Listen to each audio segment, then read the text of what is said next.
cut me too deep. I think I'm dying here, man. Welcome to the 3B Video Deep Cut Podcast. Watch a few movies, take a few notes. It was fun. Aw, yeah, it's that time again for another bi-weekly podcast with your hosts, Rotten Roger DeMarco and Evil Dead Inks, and you're all gonna die in there. You're all gonna die. Let me in. Oh, good God. It's time to finally talk about Poltergeist 2. The other side. Little sidebar Of what I don't know. To the beginning of this podcast. We've tried this once before. Yeah, the strangest feeling. We've done this before. Yeah. Come on, hurry up. I'm driving. He's going after Debbie. We gotta stop him. We gotta stop. First time. We're over 70 episodes, and now this is the first time we've had to do a double take on a episode. We got like 15 minutes into recording, and then all of a sudden, internet just said, no. No mas recording. So here we are, round 2 on part 2 of Poltergeist. Poltergeist. Mm-hmm. Yeah, absolutely perfect. It gave us a little bit more time to reflect on the film, I suppose. I took use of the time. I re-listened to some making of bits the other day while I was supposed to be working, and tried to bank some things in my mind over the. Do what? I'll be completely transparent. I did not. Well, you've been busy. My life is insanely hectic at the moment. Mine is just as much, but I'm able to. At parts of my hectic day, I'm able to double dip.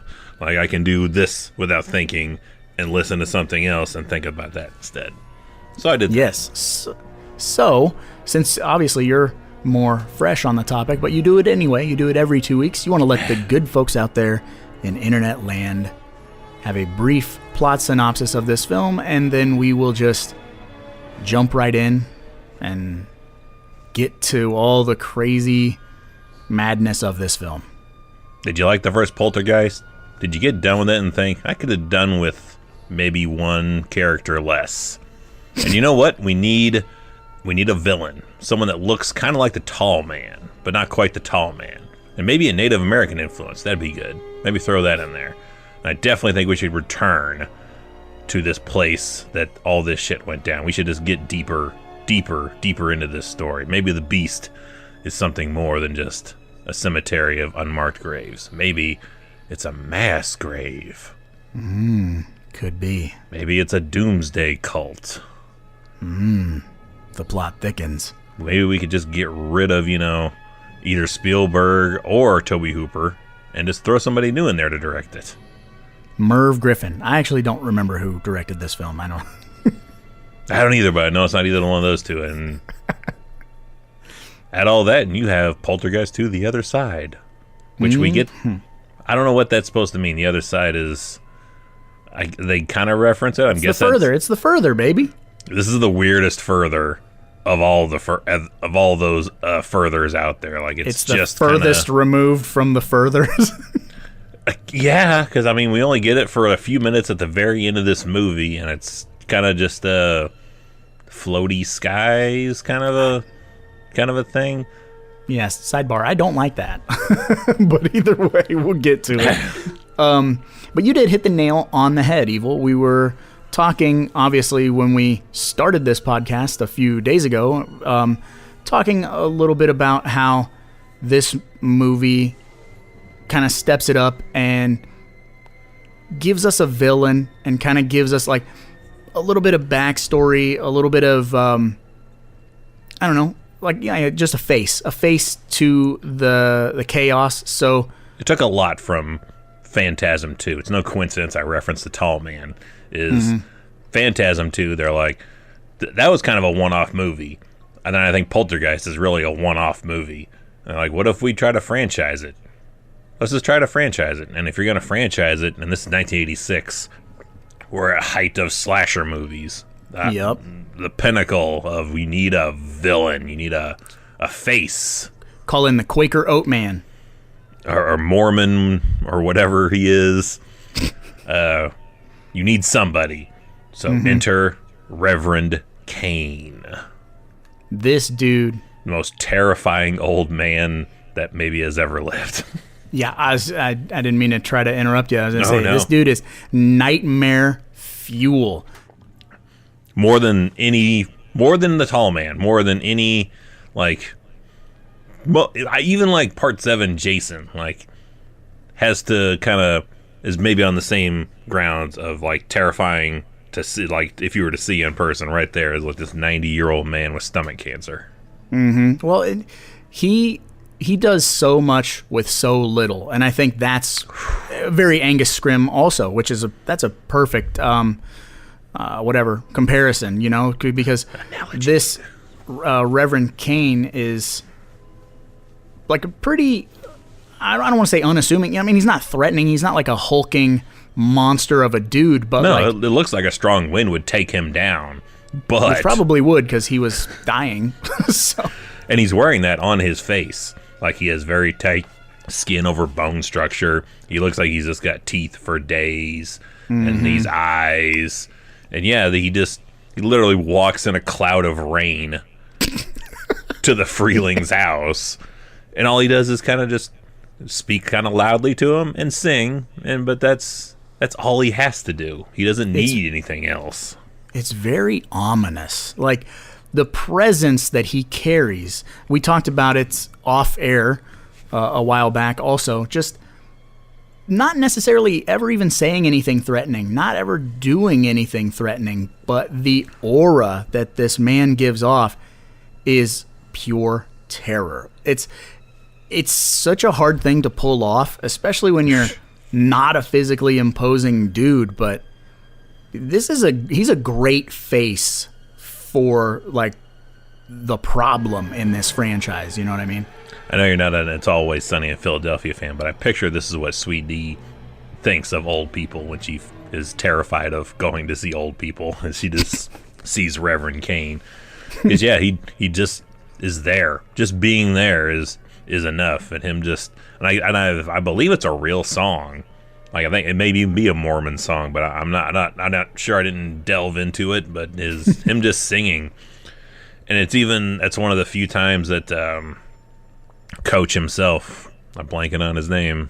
Craig T. Nelson, yes. When he's imitating him, I don't even see Craig T. Nelson anymore. I just hear and see Cain after he eats the tequila worm, which, sidebar to that, this movie has a whole lot of shirtless Craig T. Nelson in it. I thought you were going to say it has a whole lot of vomiting, which it has a fair share of that as well. It does, but I mean, it's got more shirtless Craig T. Nelson, and he doesn't have like wicked proud of his body. And it's not like it's such a dad. It's like it's a 1986 dad bod. Yeah, like it's not defined. There's no muscle, but he's just not wearing a shirt in a lot of the last movie and this movie. This one thing I noticed, like, man, Craig T. Nelson does not wear shirts often at all. It's hot on set, man. Maybe he's like, you know Shirt what? weighs If I'm 1,000 pounds. 14 people around me, a boom mic, these hot ass lights, like, I'm a dad who just likes to walk around with my shirt off. Well, he's a beer drinking, football watching, like, all American. I mean, yeah, dad. I guess to a degree, my dad was kind of the same way. I was gonna say my dad was very like, come home from work, take a shower, black sweatpants, no shirt. What is with that? Can of beer. I've never been like that. Like, yeah, I've got the bottle of beer. I don't watch football, but I've never been like, take my shirt off and walk around the house type. It feels strange. I don't know, maybe because I'm in a house full of females. And normally most of the time we have females that are visiting, that are friends of the family. So it's like, yeah, even though I'm very heavily tattooed and worth showing off, I've never been like, I'm just going to take my shirt off. Why? I don't know. When I'm fit, I don't wear a shirt. I'm always like, because I'm like wicked proud. Like, I think I should start. It sounds like a suit. I'm going to start not wearing clothes around the house. Sounds like a weird like alpha male thing. Like, yeah, I don't wear a shirt. But like when I feel like super good. Like, man, I've busted my ass on this body. I'm going to just walk around without a shirt. I'm gonna get tanned. That's decent reasoning, though. I understand that, but like Craig T. Nelson has no reason to take his shirt off. There's nothing there to, like, drink it in, man. Yeah, right. So fuck it. I'm gonna start doing it. I'm gonna start wearing less clothes. Very Al Bundy-esque body. Perfect analogy. They have the exact same body type and but hairline. Sidebar, Ed O'Neill can kick your fucking ass because he's a black belt in jiu-jitsu. But I want to talk a little bit about something that this movie does that I feel like the first movie does okay, and we talked about it when we did our podcast. This movie, man, I don't know if it just hit at a perfect time for me, but in the first movie, Carol Ann loses her pet bird, and that's a tough sequence to deal with. This movie, right off the bat, I mean, we're not waiting. You're gonna meet the grandma, and she's wonderful, and she's a great person, and then she fucking dies, and it handles like the initial grief fairly well. Like that having to tell your children something bad has happened. Even though Carol Ann is like, she's in the know. She knows because of the phone call and all that stuff. But it handles it respectfully. I feel like it handles it pretty like true to form. And it still kind of has that like suburban, nice feel that the first movie has. It just feels real. That sequence to me feels real, and it's very heavy. They handle it too well. To the point where I remember when I was watching it, and I said, oh, this movie's going to be on the blacklist one day, because this is not going to be something I'm going to be able to handle. Even now, even though I don't have a comparison for the mom figure, but just a parental figure, but even just when Jo Beth Williams is having her flashback of like taking a plant out with her mom, where to put it, and now that the complete roles have been reversed and she's the mom and there comes her girls, I was like, oh, this is not going to work for me in a couple of years probably. Right. Like this, I got to enjoy Poltergeist 2 now, because there will be a point where I'm like, oh, I'm not watching that shit ever again. I don't want to do that to myself. But speaking of Jo Beth Williams, totally rocking 1986 hair. Yeah. Full force in this movie. And I think it takes her down, for me, takes her down the hotness scale from, I think she's like a good 9 in the first movie. I'll take her down to a 7.5. Too big? Hair's too big for you, or what? Yeah, it makes her seem much older than she is. Gotcha. Starts to seem like an old lady hairdo? Yeah, something about it. I'm like, man, she just looks so much younger and better with her hair and how she looked in the first movie. And I know there's not that many years difference between 1 and 2, but I was like, I am not digging the hair on Jo Beth Williams in this movie. And then you even got the bath scene in this movie, but which is kind of weird. That is super weird. Even watching, I'm like, there should be a cutoff point when you're taking a bath with your child, same sex or not. And I don't know of any time that's happened around here where taking a shower or bath with the parent, like, got to be another thing of the 80s, I guess. I don't know. Well, okay, I'll out myself. I used to take baths with Tyson when he was like 3. You know what I mean? Okay. When there's 3, 4, he'd be like, hey, you want to take a bath? Like, yeah. That's probably the limit. And that's where I will say, like, tons of bubbles. Yeah, that's where Carol Ann was in the first movie. Not this one. This one, she's past that. Yeah, I got you. Yeah, so, yeah, there's a cutoff, because then it becomes creepy, like, pedo behavior. Even if there's nothing ill intention about it. Exactly. It just seems. Yeah, and to film it is, yeah. Yeah, it seems bad. And it can be definitely taken out of context as bad.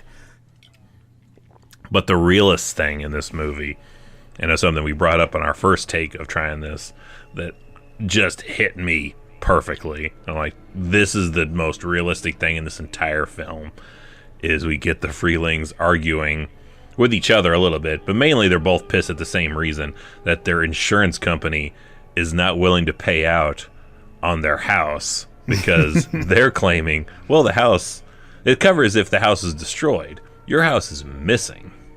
No. Which, That's not how this works. Which, again, a moment where I had to pause the movie, look at the light, and be like, that's the realest shit I think I've ever heard, because that's exactly what an insurance company would be trying to pull if that shit happened to any one of us. So like, it didn't. There's not really any like natural disasters. Like it's missing, man, and we can't pay you out for that. It's not the same. Dude. So a little real life context to that. That is real life shit. When I lived at my old hometown of Villisca, Iowa, the most haunted town in Iowa. I live the short list. Yeah, the most haunted town in the United States. It's the most haunted town in Villisca. Yeah, that's haunted bullshit. But either way, my house was near the river, and there was one year before Megan and I had gotten together. I had a small flood, like we had a big rain, and then I got some water in my basement, maybe like 4-5 inches. It was bad, but it wasn't like fucking pack up and move. It was like it's not how floods are today.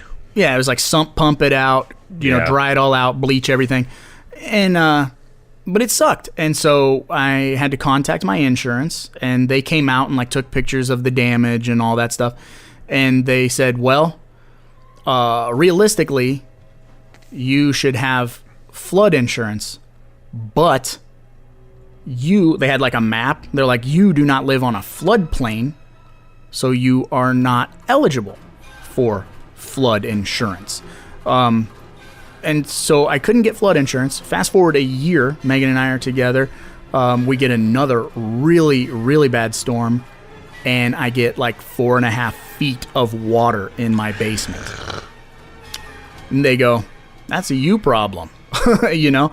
And luckily, it was such a bad storm that like FEMA came to like all the houses on my block with like a clipboard and a digital camera, and we're like, whoa, that's a lot of water. Here's a check for $10,000. Like, they hooked me up. My insurance fucking did not, but FEMA fucking helped me out. So yeah, fuck insurance. I just wanted to go on that little rant. Fuck it all the way in the ass. Insurance it's bullshit, dog. 100%. And yeah, that was the realest part of this whole movie, was like, oh, and it just, even though it's a fictional film, I'm like, oh, I could feel my blood pressure going up. The blood is boiling, like your face is getting red. Like, yeah, I can feel it in my face. I can feel it in my arms, man. Like, these sons of bitches. Like, yeah, like I need a face to punch. You just want to disembowel them with a wooden cooking spoon.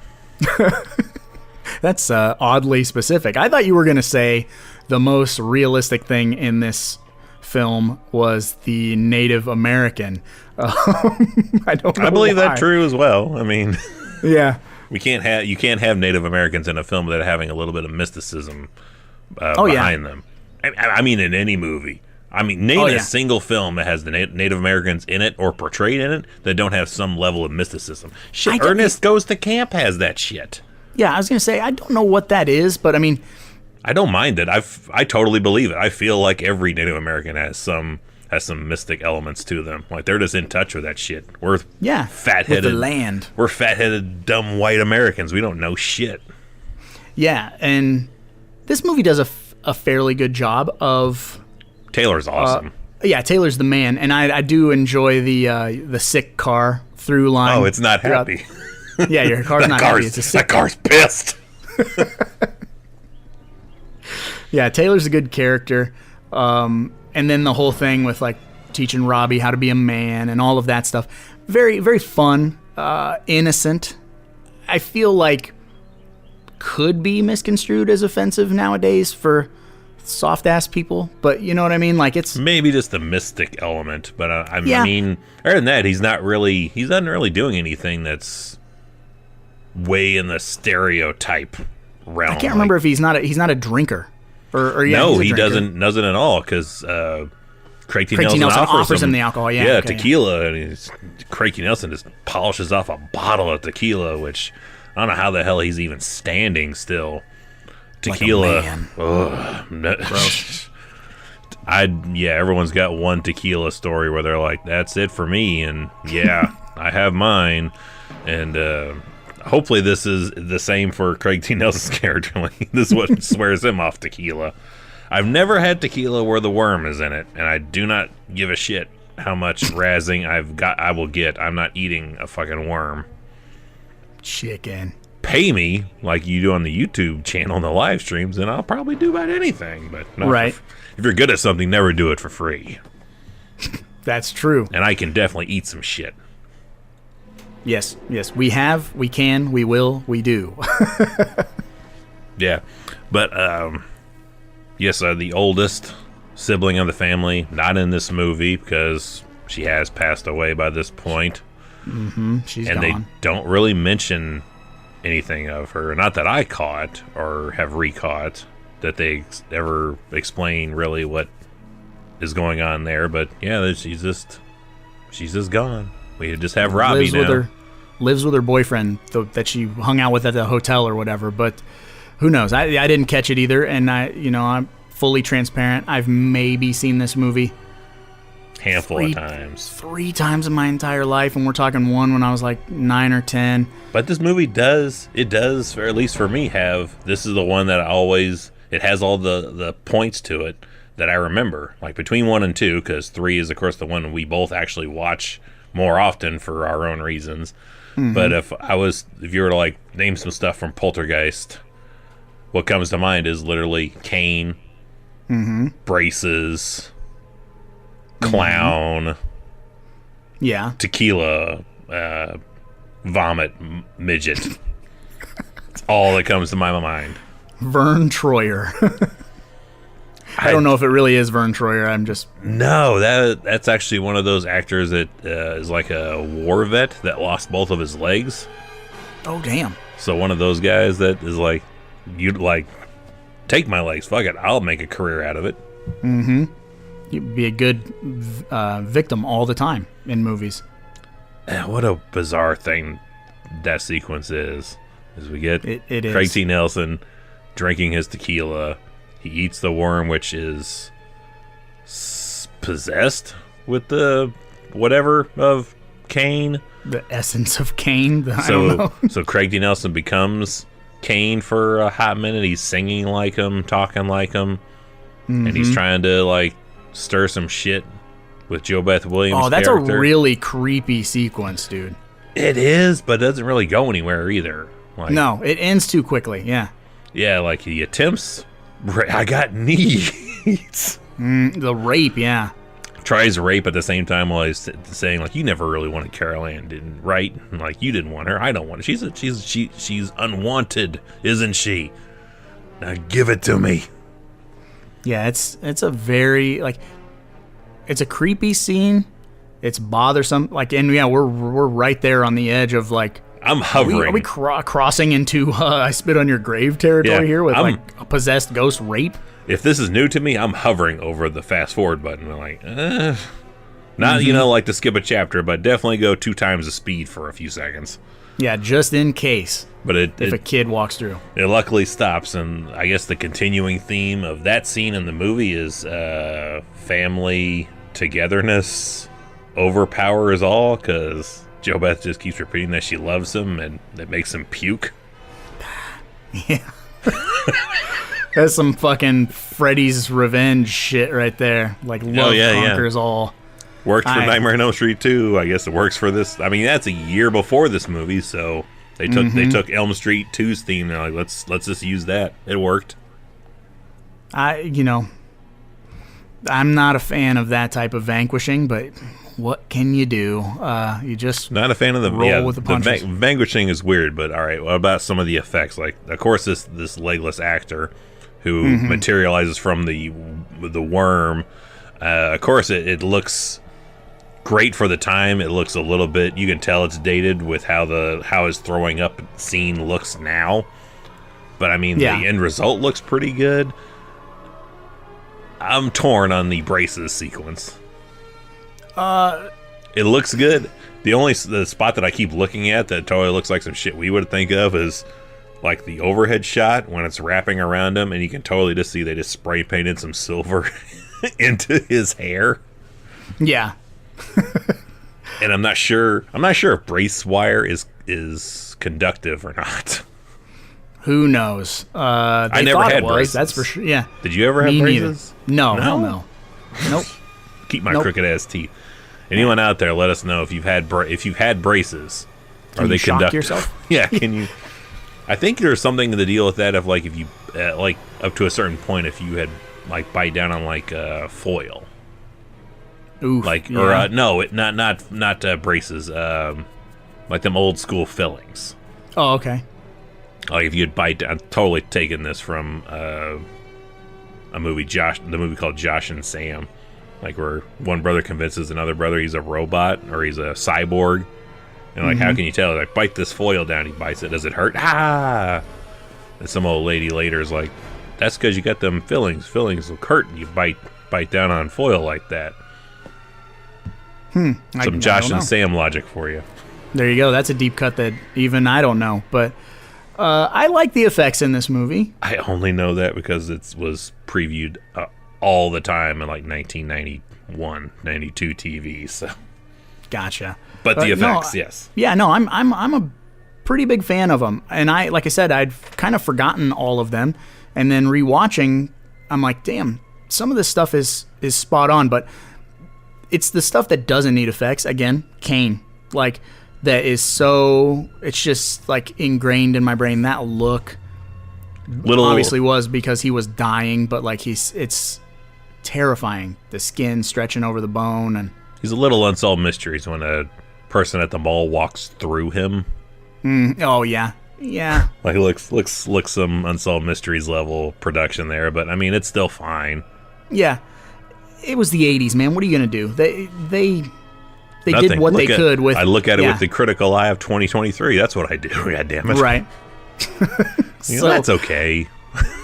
Yeah. But for the most part, I think everything ages fairly well. My biggest gripe is that whole end sequence, the floating and the. I mean, it's like I told you before. In my opinion, it's very like Superman 3 or 4. Like it's canon. Let's go. We have no money. Yeah, let's go into this. So, Reverend Kane is after Carol Ann because she has, or is the light? Or I is guess. pulling, like, his... Because he has all his followers that he... In the 1800s, Reverend Kane took a bunch of people underground, underneath the Freeling's house, deep underground, because the apocalypse is coming. Stay down here so we'll survive it. Of course, like every doomsday prophesist, shit comes and goes, nothing happens. He won't let them leave. They all die down there, including him.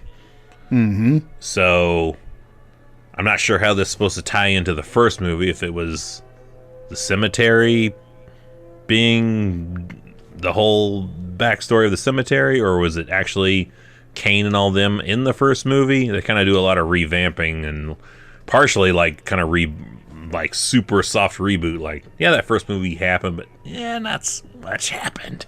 Yeah, maybe a little bit of this is different. Yeah, enough happened to where Tangina keeps like an excavation crew at the house to dig under where the pool was going to be, and that's where they find this massive grave. Cavern, yeah. Yeah, the grave, yeah. That shit goes so deep, too. I am not crawling that far down underneath. And where's this light? And again, always my biggest bitch is, where's this light coming from down there? There's no light sources down there. How are they seeing anything? Anything at all. Who knows? But the Freelings all go back to this place. They crawl down under there. They find the mass grave with the corpse of Reverend Kane. And then they're just, all of a sudden, they're flying through the air and they're separated. And it's kind of morbid a little bit to watch Carol Ann be separated, and her face kind of goes from normal to looking like super decayed in like 3 to 5 seconds. Mm-hmm. Like she's aging out and dying, and I'm like, I don't like that now. That's bothering me. That does, yeah, that did not age well a few years from this. Not to mention way in the head in the future now. And Taylor, who has been with the family for a while, at some point said, I'm out. You all take care. You got this. We smash cut back to him at a fire, which he was at the beginning of the movie for reasons with another Native American guy. Not sure why, but he's back at this fire and literally is handing a spear to Craig T. Nelson through the fire. He's master splintering it, to throw at this Hellraiser 2 to 3 level pillar that's rotating to kill Reverend Kane, and I don't know, maybe just break the hold and put him back in real reality. I don't know. I guess, but but Caroline gets separated in the further, and she's spinning away like, oh, we've lost her. And the spirit of Grandma brings her back, sends her back to the Freelings.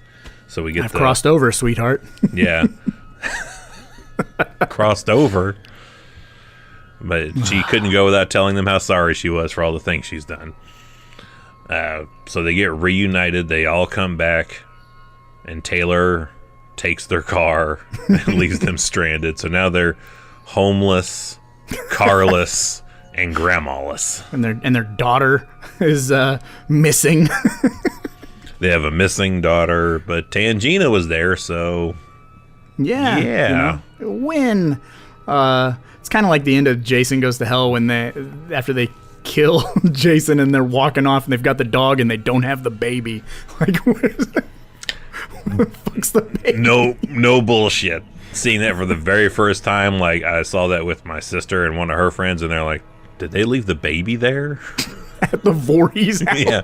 You can totally kind of almost see, like... Oh, yeah, she's definitely carrying it, but it doesn't look like it, really. No, it doesn't. You totally kind of bypass that, which is totally something I'm going to bring up when we get to the part 3 of this franchise on something that just fucking disappears, and I didn't realize it until literally rewatching it. I'm like, somebody's not here that should be here.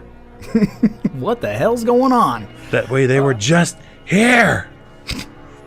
I don't know, but this movie for me, like I said, my third, maybe fourth if I'm being generous, viewing of this movie, and I've heard this is like the popular one of the series, which blows my mind because I talked about it 2 weeks ago, like what it is about the first one that maybe doesn't make it be in my wheelhouse.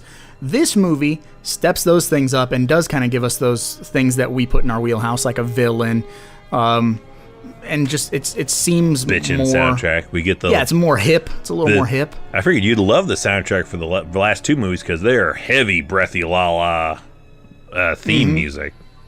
Yeah, but then we get that awesome other soundtrack that you thought was mildly offensive the first time I tried to do that. The soundtrack for Poltergeist 2. Yeah.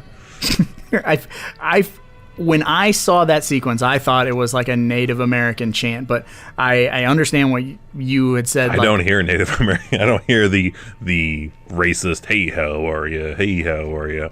I totally just hear like spooky battle chanting. Music. Yeah, it's a spooky chanting with a 80s beat to it. I don't know. I mean, I don't know. If maybe if it was Taylor, it doesn't offend me. If it was Taylor floating in that sequence and that was playing, maybe I would make that assumption. But it's totally it's when the Freelings are going to the other side, they just pipe in this I'm like, that's a cool jam. I want that.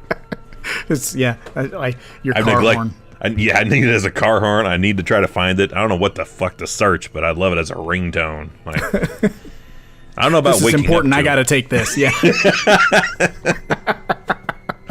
Business calls. Excuse me for a minute. Oh fuck! Something's coming from the other side. No. That's just my buddy calling me. Deny the call. Oh, yeah. Scam caller. Yeah, it's fine. False alarm. It is.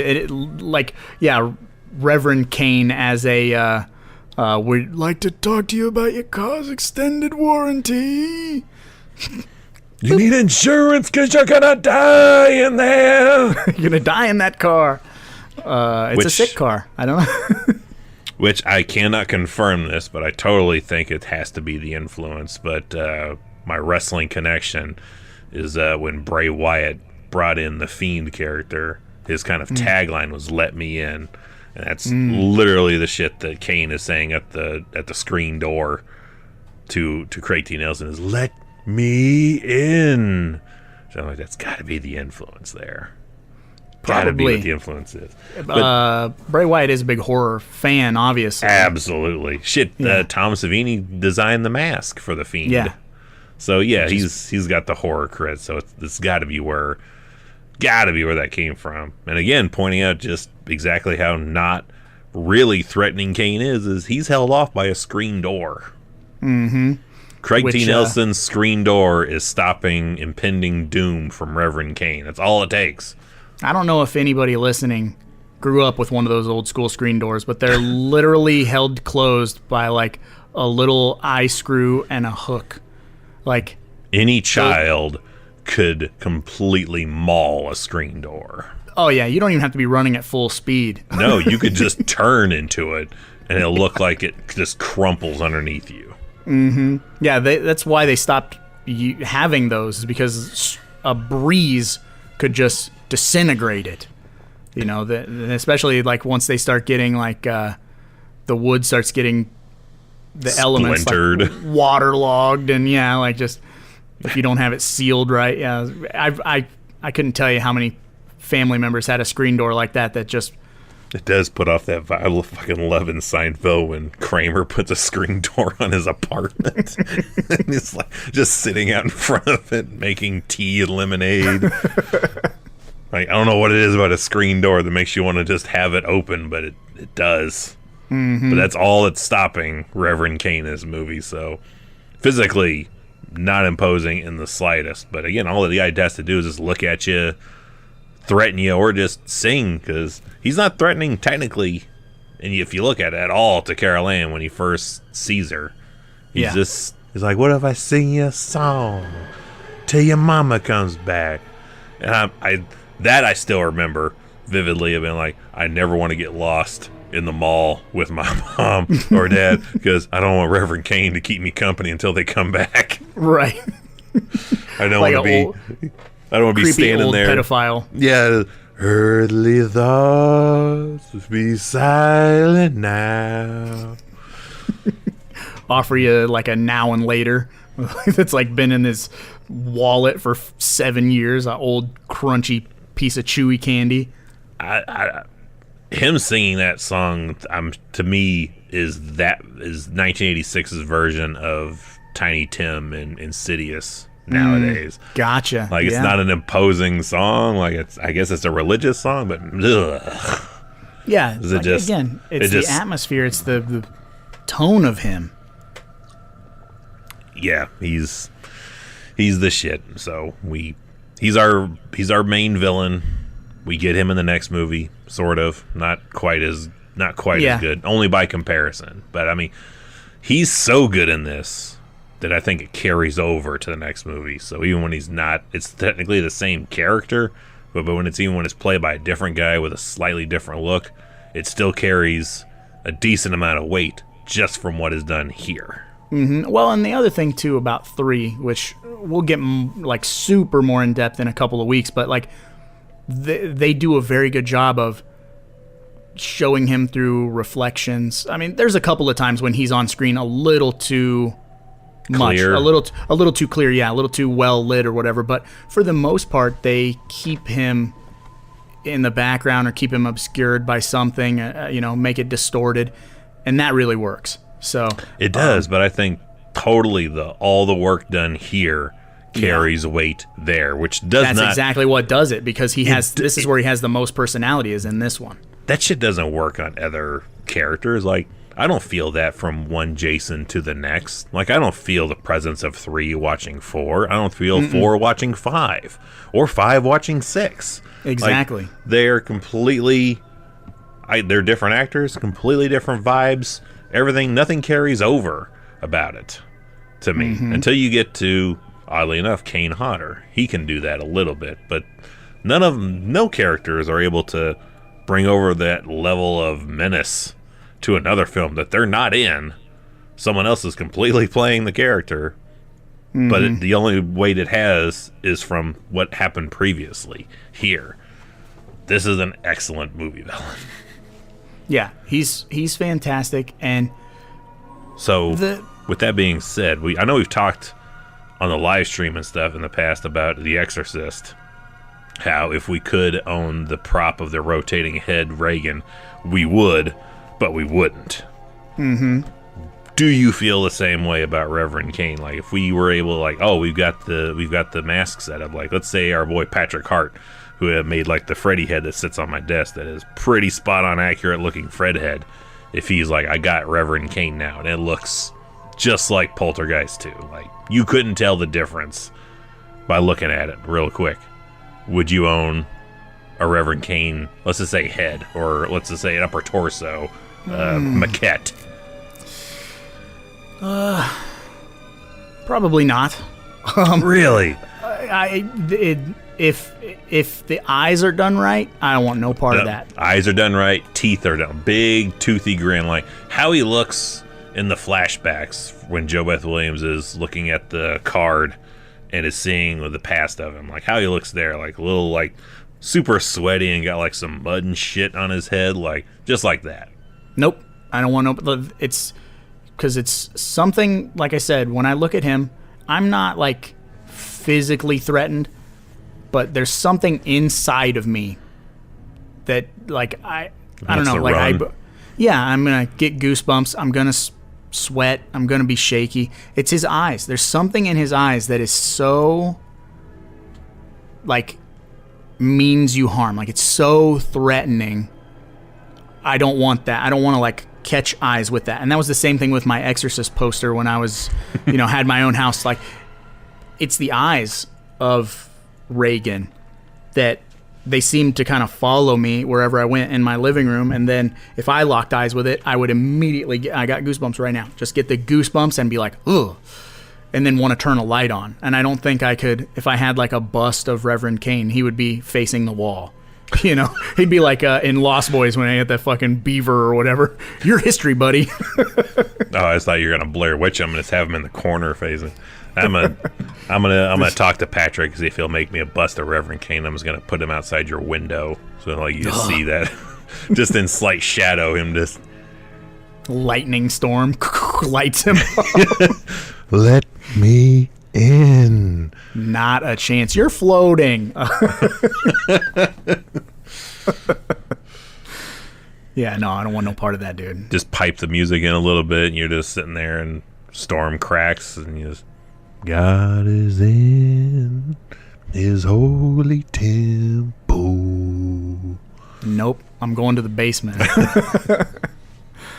Oh, I don't want any part of it, which is weird because this movie has so many things like that that really bother me to the core.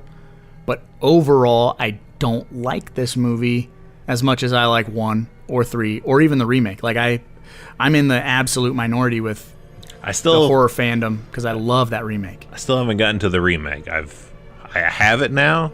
I've acquired it for just this reason, covering it on the franchise on this podcast, but I've not watched it yet because I wanted to keep it separate in my mind when I get to it, as opposed to having 1, 2, and 3 lined up. Which, yeah, 3 will be interesting because it's the odd duck that both of us dig, and rewatching it, I could definitely see a little bit of my biodomeness showing up there. Not a lot, Gotcha. but just a little bit. But Yeah.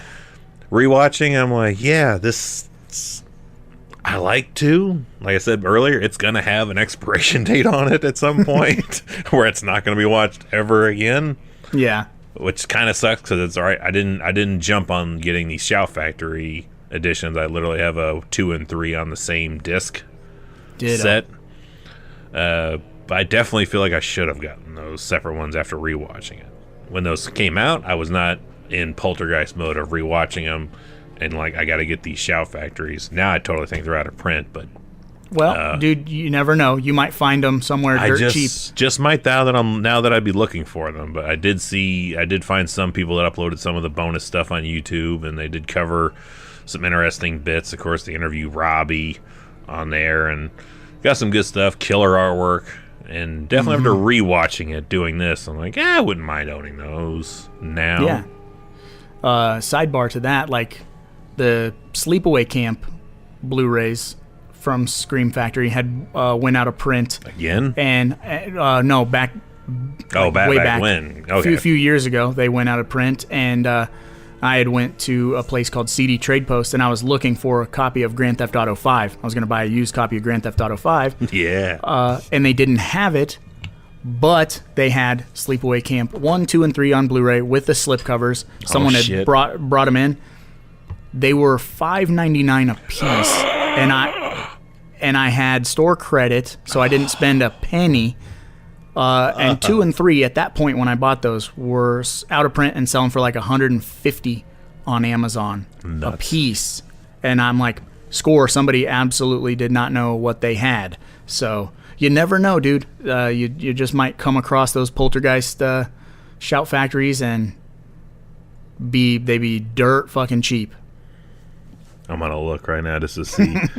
The Poltergeist 2 and 3 double pack that I have is currently going for $25. Damn. Which is now what I paid it all for. I think I paid Right, it's like a $5 bin movie, yeah. Absolutely. Let's see. I don't have a price for 2. Poltergeist 3, the edition, is a $52 right now. So Not happening. Not happening, but I mean, that's not too fucking far off from new Blu-rays anyway right now. Yeah, that's not like no $200 bullshit. Okay, so if I wanted to get Poltergeist 2 Blue, not like direct prime, but through a used seller, both are... One is $115, Oh, and the other one sits at a whopping $118. So too rich for my blood. I don't picture that happening anytime soon. You never know. By pure happenstance, if I find it, yeah, at the stock, sure. So in this order, since we've got 4, and we'll try this, see if this sticks. We've not done it for any other franchises, so let's change it up for this one. For ranking this series so far, are you in the same boat I am of 1 and 2, or in that order, 1 then 2, of what we've covered so far? If you got to put these two in an order, 1 then 2. Yeah, one is better all around, even though 2 gets it right with giving us a villain. Do you think if Spielberg or Hooper were involved in this, it would have put it back in that part 1 spot for you? Do you think that's the missing element that would sway it? Because on paper, everything about it does fit the wheelhouse of what you wanted from the end of the first one. Like, if it just had this, and this, and this, excellent. Now we've got pretty much those things, but it doesn't hit the same mark. Is that the missing key element? Is the director or directors the missing element? I think so. Imagine having the guy who's responsible for the Texas Chainsaw Massacre giving us Reverend Cain. You know, like, I feel like we might have gotten a little bit more. He would have probably gotten a little bit more mileage out of Reverend Cain and made that a little bit more centric. Because, I mean, he is our main villain, but he doesn't have a lot of scenes in this movie. Like, I mean, technically, like, the Freddy only has 8 minutes of screen time. Yeah, that's true. One? But so who is your main? Because I feel it's Jo Beth Williams is your main character in part 2. Mm-hmm. She definitely takes over because it's her mother who passes away, and it's her. It's more so her story. Yeah. So I guess Craig T. Nelson is the first movie. To me, it's Robbie. It's Robbie. Really? You think Robbie's the central focus of the first movie? Well, at least, when we covered it a couple weeks ago, I said, he really gets like the brunt of all the scares and stuff because Carol Ann's already in the further or whatever. So if someone was just like, whose story is part 1? Who do you say? Robbie. Or Robbie? I guess it's Carol Ann's story. Because all that stuff happens to her. Yeah, but I can't say it. I can't say in any of the movies it's Carol Ann because at some point in the first one she completely is disappeared. Absent, yeah. Yeah, in the second movie, I don't feel she has as much to do. That's probably the most she has to do. And in the third one, she disappears at some point as well. Mm-hmm. So I don't feel Carol Ann has a point. We'll get to that in 2 weeks, but yeah. Well, yeah, we'll delve more into that. But you just gotta on disappear. just on the surface level, none of the three movies are really her story. I feel part two is totally Jo Beth Williams' story. I'm not sure, I guess, who I'd put the story is behind in the first one. If I had to pick a character. Maybe you just kind of hit the nail on the head with why these movies don't get like our, they're not in our wheelhouse regularly, is because it's kind of, when you have a movie where it's muddy like that, like, who is my protagonist, who's my antagonist, it's a little harder to, like, vibe with it and want to watch it all the time. I don't know, like, we like a clear-cut villain. We like a clear-cut, this is happening to this person, they're going to come out on top or they're going to get iced type of story structure. Not to say that there's anything wrong with the other types of story structures, but those typically are our, like, go-tos all the time. We're going to have a heavy, we're going to have a hero, we're going to have a supporting cast that is likable but gets, bumped off type of thing. That's just our But it's stuff. weird. I feel like this movie does have that. I mean, even if you look at Taylor, like, this could be a Taylor versus Kane kind of movie. So but we don't get enough of Taylor for that. True. Maybe it's just that. It's an anomaly. It truly is an anomaly. I'm like, yeah, it's got everything I want, but yeah, not enough of it. I guess, but I didn't look at the runtime. It feels like about the same runtime. Like, I don't feel like it's slower or faster than the previous movie. I feel they're just on par to be the same pace. So I don't feel that difference. It's just weird. I don't know. We're just splitting up 20-minute increments with each character and not really, like, specifically putting our feet in the sand and saying, this is our lead. This is their story. Of course, we have scenes with other people, but we will be right back to our regularly scheduled program of such and such a story. You know what I mean? Like, so it's a little tough. Yeah, it is tough. And if we're flip-flopping on the fence, maybe what we need to solve this mystery is to look at some folks who definitely have an opinion on if they like or dislike this film in a real concrete method. So maybe we should just cut the bullshit and check out some Amazon 1-star reviews.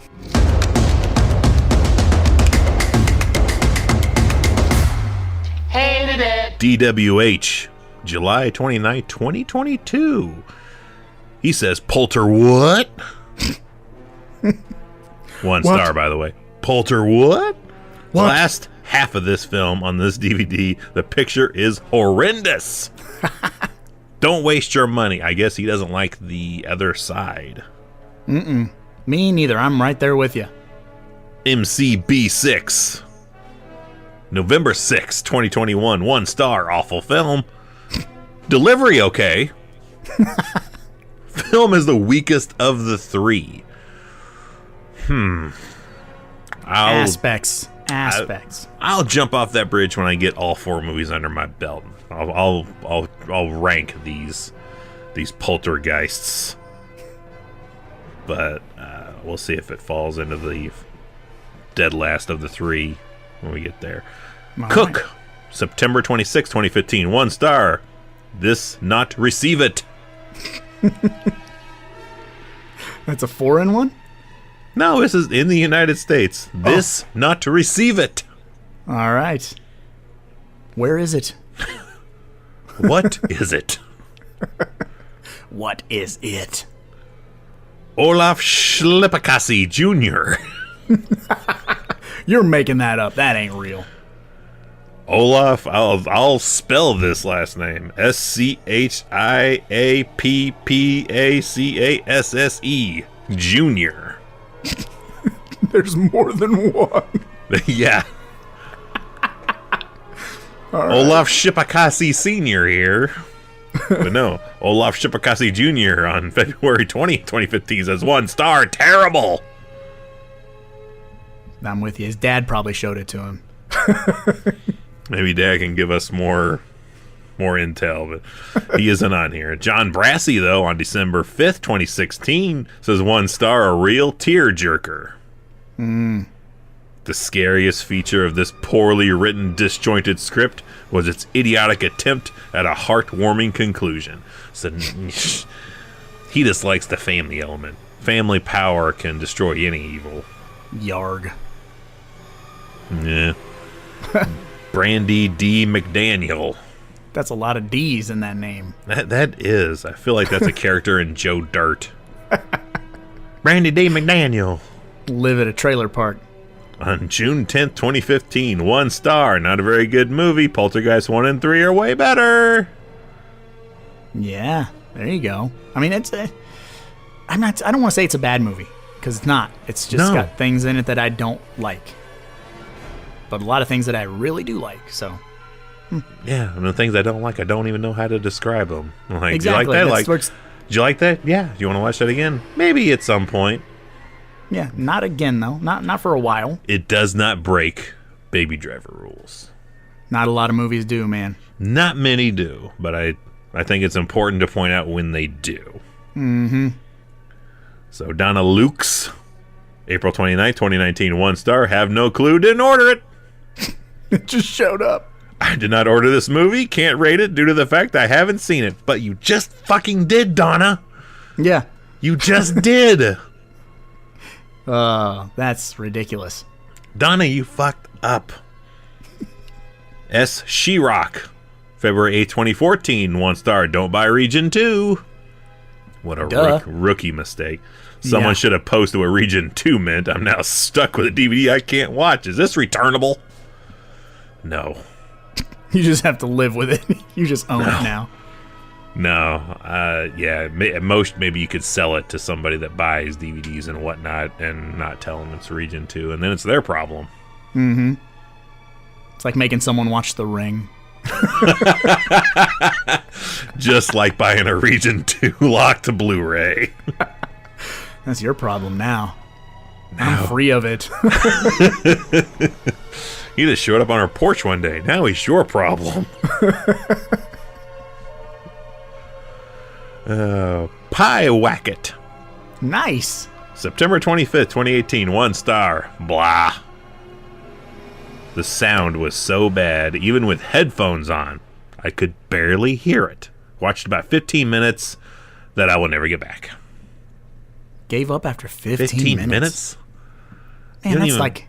Do we even get to Kane in 15 minutes? I don't think we get. We do not get to Kane in 15 minutes. I feel if you got to Kane, man, if you got to Kane from Jump Street, you would be hooked. Mm-hmm. Like what if we did that? We recut this thing. You start with that shit from the 1800s. What if we did that, man? We just recut this movie. Would that make it better if we more focus entirely on Kane? Like the whole first quarter of the movie is the 1800s stuff. Then we jump forward to Tangina unearthing this stuff under the pool. Then we go to the Freelings. Then have Kane catch up with the Freelings. Then the Freelings come back, have the battle with Kane. I'm not sure how to weave Taylor into that, but I feel like I'm onto something here. Yeah, no, you're fixing a structural issue for sure. More Kane, less problems. Yeah. That's a shirt right there. More. Where's Atomic Cotton when you need them? We'll put that on our Teespring. More Kane, less problems. Mm-hmm. Danny, on November 26, 2018, 1 star. Does not work in American DVD players. Sounds Same rookie mistake. I think Danny bought that Region 2 lock. Sounds like a Danny problem. Receive the DVD only to find out it only works in European DVD players. Product that not work in my DVD player, Xbox, or PlayStation. Nope. Way to brag. You got both consoles and a DVD player there, Danny. Mm-hmm. We know whose IP address we're going to track and who we're going to rob. You can afford all these fucking gaming consoles. Maybe you just buy a region-free player. You bitch-ass motherfucker. That's well over $1,000 he spent on gaming consoles. Why don't you just spring for more than a $20 DVD player? DVD player, even not even Blu-ray or 4K. What a bitch! You get a DVD player at fucking Dollar General for fucking $7. Right? I think they give you DVD players just by going into Best Buy nowadays. Right? Like, please come back. Take a DVD player with you. They play movies. But not Blu-ray, 4K, or region lock. Yep. Nope. Not at all. A.L. Bertson, September 22nd, 2022. 1 star. Love the movie, but it wouldn't play. Jesus. Kept bouncing off. I don't know. I like bouncing. I would have got like, oh, it's skipping chapters. Bouncing off. Like it's flying off of the DVD player? It's like haunted. Or is he like fucking Austin Powers? He's trying to play this shit on a record player? He's phew. I don't know. I don't know. I'm intrigued. Well, you're intrigued. Listen to Laura Mudd on December 28, 2019. 1 star. Region code equals unwatchable. Did you phone some crud or something? Not sure what Region 2, in quotes, Region 2 means. All I know is I got this as a Christmas gift for my husband, and we can't watch it because of a regional code. Amazon or whoever this came from should put an alert pop up that if it says anything about a regional code, it will be unwatchable. Very disappointed. Waste of money, which our family is not exactly rolling in. Oh, so it's Amazon's problem that you can't fucking read product descriptions. She even said it said region 2. Well, just Google the term if you don't know. I think it's a wide-ranging problem because we also have Jacqueline DePauli on October 24, 2022. 1 star. This does not work on a regular DVD machine. My machine ain't working. So I have to buy this movie again. What is the reason it will not work for me? Oh. I have not in my life encountered so many people that have region problem locks on their Poltergeist. I think they have to go to the other side. They have to leave the United States and they can watch it. There it is. That's what the tagline means. You have to leave the country in order to enjoy this fine feature film. Mm-hmm. Poltergeist 2, the other side of the states. You can watch this. Yeah. Yep, well, we've solved the problem. That's all the 1 stars. Just a whole lot of people pissed off that they bought a movie they can't watch because they're all region locked. Which I've had that in. I've only had that problem once on Amazon that I was caught unaware of. Every other time, bought it from a third-party seller and didn't know. No, I don't even think it was third party. I'm pretty sure it was Prime, but I bought a movie called Shoot Fighter that has Bolo Young in it, and dude from Cobra Kai. Great movie, but it was region locked, and I didn't think it was region locked, so I ended up selling it to Vintage Stock. So it's someone else's problem now, probably Danny's. Right, Danny's problem now. It's Danny's problem, but I've not really had that happen. I've been noticing elsewhere too. Like, as the reason I didn't buy Wheels on Meals, like to buy the Asian copy of it is $16 Prime, no problem, right to you. Gotta be region locked though. But if I wanted to buy one that play on my American player, I might have to shell out a bill or two to pick up that feature film to play. Yeah, until that box set comes out, and then you can get the just buy the individual movie, hopefully, instead of buying the $200 box set or whatever it is. But hopefully, but man, a lot of people not getting what they wanted with Poltergeist 2, man. Yeah, my thing with that is, like, I'm sure it's not a difficult movie to find, or at least definitely not until the last few years. Like, I feel like I could have taken the Big Lebowski challenge. Like, I can get you Poltergeist 1, 2, and 3 before 3 o'clock with nail polish if you want. Yeah, my issue is that there are that many, like, I guess that many people buying Poltergeist 2 for one, which is it's not, I don't know, to me, again, not a wheelhouse movie, but and all of them making the rookie mistake of buying Region 2. It's like it seems so astronomical to me that many people would want that movie and order that region like Like one dude is selling a region lock movie, and he keeps getting people buying it. Yeah, I can't fathom it. Like his movie, like the quality of the movie is top notch, but it's just only if you have a region-free player, so everyone keeps one-starring because they keep buying the wrong region for their player. God damn it. Well, now that we're done with our Amazon 1-star reviews, Evil, what does that mean? The most dreaded part of the whole show for me this particular week. It's time to play the game. It's time to play the game. Time to play the game!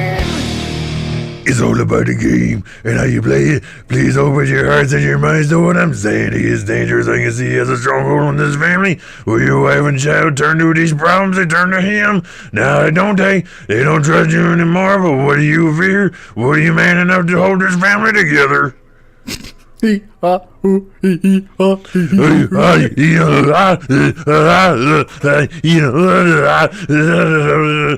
you play it? I totally thought that's where you were going to go, and then you did a quote. Holy fuck. This is the theme song for Poltergeist 2, and it's time to play the game, Ace of Spades. And Triple H. That's right. It's time to play the game, and if you're new here, welcome. But you're probably scratching your head, asking yourself, what is the game? Well, the game is a deep cut in and of itself where you got to pick a prop from the movie that we are covering, but it can't be a well-known prop. I don't know any well-known props from this movie because I am... I don't know. I don't know what a damn one would be either, to be honest. So just pick something from the movie, Just make pick any it weird, damn thing. make it original, and let us know in the comments on Spotify or Anchor or wherever, or find us on Discord, YouTube, Patreon, any of those places, Facebook, and let us know the prop that you pick. Yeah. You know, Evil, I went first last week, I remember. So I'm going to throw the ball to you and let you start. I think you already, or I think I already know what you're going to pick. But, we'll see. See, because the thing I want, I feel is not deep cutish enough. Kane's hat. I wanted Kane's hat. But if I wasn't able to get Kane's hat, if that disqualifies me from it, I want some of the fake butterflies that are flying around Taylor. Nice. Like the little cuts out of paper, I guess. That's what they probably are. But just blow a fan on them. But I was like, fuck, I really want something from Kane. I was like, And I thought about just that shot of him with all these. They look like the moths from Tommy Boy. Mm-hmm. That are flying around him. I was like, give me some of those. I'm like, is that from Poltergeist or Tommy Boy? Either one. Yeah, take your pick. I totally thought you were going to pick the tequila worm, to be honest with you. That's where I thought you were going to go. See, I feel like that and the hat are like, man, that's not brand enough for what we do. Little low hanging fruit for you. Yeah. A little bit. I think I would allow the hat just because this is our first introduction to Kane. So he wasn't the villain in the first movie, so it's not like he's Freddy Krueger yet. You know what I'm saying? I don't know what I need to look what the original cover art for Poltergeist 2 is, but that Shout Factory Blu-ray, they know where their money is. Like, it's a big fucking shot of Kane's head on that cover art. So, like, there's your money shot there. I'm gonna look to see what the original poster art looked like. I'm curious. I think it's just her in front of the TV and it says Poltergeist 2. Yeah, I think it's the exact same. Or her sitting. She's sitting holding the stuffed animal or something. I think originally it's just her on the phone. Which that's like, my prop is that toy phone. Oh my gosh. I want the toy phone, and if I couldn't have the toy phone, it is the original. The original poster is like it's 90% black, but it's just like a spotlight on her on the ground talking on the phone, which that's cool stuff too. I liked how they utilize the storm and rain and droplets of water to show that the phone is ringing in quotes. Mm-hmm. That's good shit. Yeah. So I like the phone, and if I had to pick something else, we were already kind of laughing about it. It's a weird sequence. The braces attack, I would maybe want some of the wire from the braces. But I think the phone is... I don't consider that low-hanging fruit. I don't know, because it's only in one scene in the movie, really. So I was thinking of the toys. If I'm taking one of the toys, I can't remember if it's in this one or the last one, that has that little robot. the little robot. I think it's this one. Yeah, I think it is too, but I mean, I'm like, it's been over a week since I watched both 1 and 2 together, but man, I used to get those robots as gifts all the time. Oh yeah, the ones that like walk and blow the little bit of smoke out, and I like Yeah. I'm that weird guy. Like, I like that smell of the weird smoke that would blow That's out. vegetable oil. So many Christmases that I would get that. Like, that was the equivalent of the Tiger Electronics game for me. Like, you got a bunch of those as like, I don't know what to get them for a gift. Get them this. Like, I would always get that fucking robot. And Yeah. at some point, it would quit working because they weren't that like well made. They'd last for a while, but not for too long. Definitely not in my hands. So I was like, yep, I'm due for a new robot. Give me that shit. Yep. Yeah, vegetable oil, I think, is what makes that smoke. We had a train set when I was a kid, and my dad would put vegetable oil in there. I'm going to burn some vegetable oil now, see if it brings back nostalgic memories to me.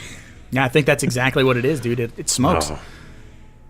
I'm going to be looking into that.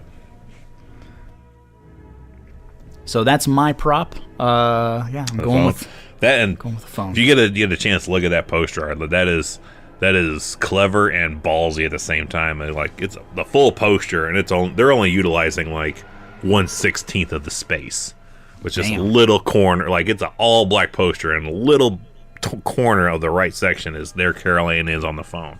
Like, that's doing a lot with a little. Mm-hmm. Like, you got a whole lot of poster. You're just black, nothing. There's plenty of room for signatures, but you're not getting Carol Ann's on there. Man, why you gotta... Don't bring reality back in that way. I'm sorry. I'd rather bitch about the insurance assholes. Maybe you shouldn't have told them the house was missing. Yeah, it just fell into the ground. Like, what the hell phone call would that be like? Like, we don't have the house anymore. What happened?